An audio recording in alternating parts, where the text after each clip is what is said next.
Speak English with Max and Anna. Why is it often so hard to talk about our real feelings? We feel strong hurt, worry, or disappointment. But out loud, we only say one short word. For example, we usually just say fine or okay. Yes, exactly. I noticed this in myself and my friends. Recently, after a hard day, a coworker asked how I was. Inside, I felt a whole storm of emotions, but I just said I was tired from work, even though it wasn't really physical tiredness. Hi, everyone. Welcome to our podcast for practicing English. My name is Anna. Here we learn to speak openly, easily, and confidently about everyday topics. And my name is Max. Our podcast helps you understand real English without memorizing boring rules. Today, we'll cover an incredibly important and practical topic. We'll talk about how to express complex emotions calmly and clearly. Often the problem isn't the feelings themselves. The trouble starts when we search for the right words. Inside a person, there can be a whole ocean of feelings, but their vocabulary shrinks down to just 3 basic words. A person only says they're angry or tired. Because of this, other people misunderstand them completely. That's exactly how it happens in real life. When too many feelings pile up inside, they quickly get tangled. We feel disappointment, fear, sadness, and tension all at once. Our inner world starts to look like a drawer full of tangled charger cables. No matter what, cables always end up tangled somehow. Maybe they're secretly alive? Just kidding. Great metaphor about the tangled cables. So instead of a clear explanation, we just blurt out the first reaction? A person says they're angry, but really, they just feel lonely and sad. Exactly right, Max. Behind outward anger or irritation, another feeling is almost always hiding. Often it's vulnerability, feeling unseen, or simple helplessness. For example, no one praised your work on a shared project. You might suddenly snap and shout at a coworker. But the real truth is, you felt unnoticed. It's very important to learn to notice this difference in time. That's a really valuable point. So how do we turn emotions into calm words? How do we talk about pain without starting a fight? The first rule is shifting from direct blame to describing your own state. Instead of a sharp phrase like, "You don't value me," say it differently. Say that you felt disappointed by the lack of support. Can you feel how the whole tone of the talk changes? You're honestly sharing your own experience, not attacking the person. Yes, the difference is huge. In the first case, the other person instantly gets defensive. They start arguing and justifying themselves fiercely. In the second case, they actually get a chance to truly hear you. This reminds me of my first day at a new job. I felt really nervous in team meetings. I got annoyed at my manager, but really I was just afraid of looking incompetent. That's a great example, Max. When you start something new, you often feel real tension. And here's where a second big problem shows up. Many people prefer to shut down and stay silent about their feelings. They put on a polite smile and say everything's fine. But inside, dangerous hidden pressure keeps building up. You can't just lock emotions away and forget about them. That will definitely lead to sad consequences later. Sooner or later, that built-up tension will find a way out. And then some small everyday thing will spark a huge fight. Someone forgets to buy bread, and suddenly there's a scandal. That's exactly how emotional breakdowns work. Suppressed feelings turn into a kind of toxic residue. To avoid pushing things to the limit, speak up early. You can use a very soft and honest phrase. For example, say that this thing seems small, but it actually hurt you. That sounds mature, respectful, and completely calm.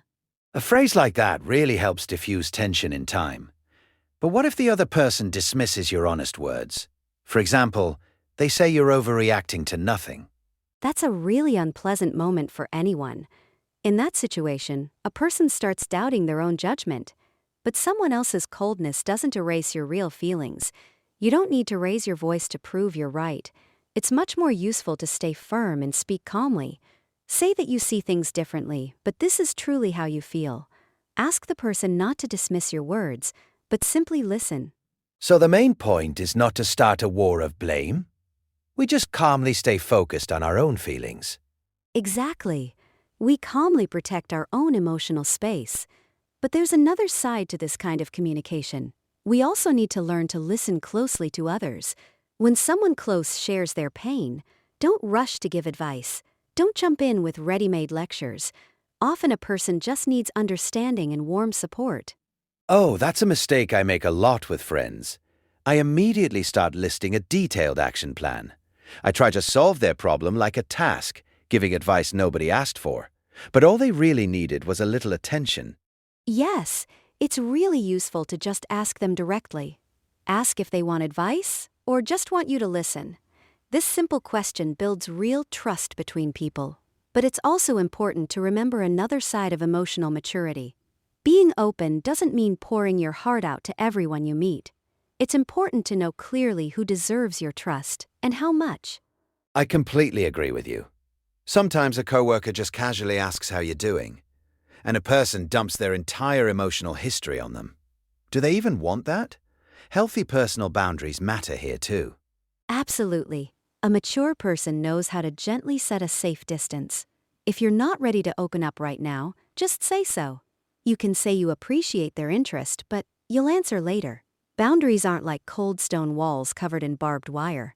They're more like a neat wooden fence with a comfortable gate. You decide who gets to come inside. I really like that image of the neat little fence. It shows that boundaries protect our peace without any anger. And that's what real inner composure actually means. Having composure doesn't mean suppressing emotions and acting like a cold robot. It means carefully holding your feelings, like a cup of hot tea. You carry it gently, without spilling the hot liquid on people. You take a small pause before you respond. For example, you can say you're upset and will answer in a minute. That helps you find the right words instead of blind sharpness. When I'm in a stressful meeting, this short pause really helps. I take a breath and calmly put my thoughts into words. See? This skill works in absolutely any life situation. Calm speech always sounds stronger than shouting. Honesty and clear thinking can transform any conversation. And now it's time for our regular segment, the notebook.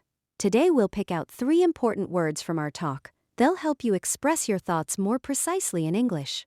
Great! What's our first word today? The first word is vulnerability. Vulnerability means a state of emotional openness and sensitivity.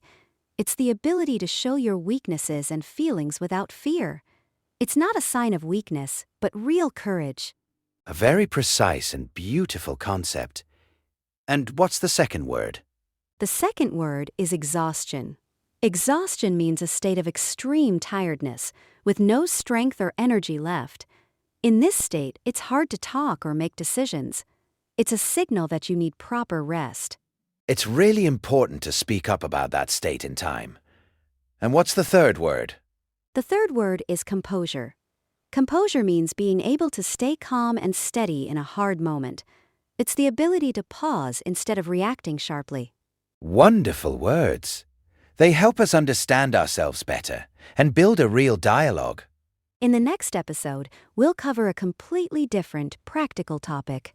We'll talk about how to handle your first job interview in English. We'll discuss what phrases employers expect to hear from you. Make sure to join our next episode. We'll go through real interview questions and show you how to answer confidently. Tell us in the comments, is it easy for you to share your feelings openly? Share your own personal experience below this video. Thank you for spending this time with us. Don't forget to support our podcast with your comments. Practice your English with joy every single day. See you soon in our next episodes. All right, we're done.